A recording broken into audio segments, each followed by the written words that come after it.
revenir sur la notion d'élever un enfant. Alors, le mercredi, toute la journée, je reçois des enfants et des adolescents.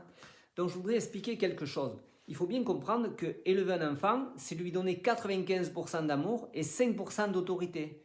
Parce que si vous voulez faire passer de l'autorité sans donner l'amour, je vous souhaite bien du plaisir. Enfin, vous n'y arriverez pas de toute façon. Les parents me disent, oui, mais j'arrive pas à l'obliger à se laver les dents, j'arrive pas à l'obliger à ranger sa chambre, j'arrive pas...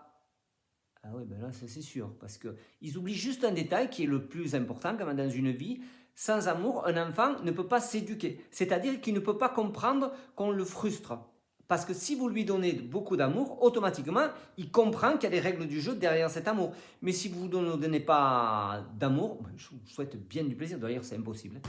Alors, il faut comprendre qu'au jour d'aujourd'hui, les parents sont stressés, les parents sont angoissés pour leur travail, pour l'argent, pour tout. Donc, automatiquement, ils ne peuvent pas donner cet amour. Ce n'est pas qu'ils n'ont pas envie, c'est qu'ils n'ont pas le temps, ils ne sont pas formatés pour, ils sont stressés par rapport à leur travail, à tout. Donc, je le comprends, moi je le vois tous les mercredis en thérapie. Voilà, je comprends les parents.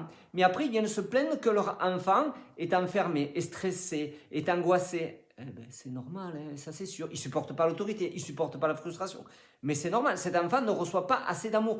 S'il y avait un ratio bien à donner, ça serait 95% d'amour, 5% d'autorité. Parce que l'autorité, il la faut, hein. Sinon ça part à volo. Mais aller donner que de l'autorité sans amour, c'est impossible. Vous n'y arriverez jamais. Impossible.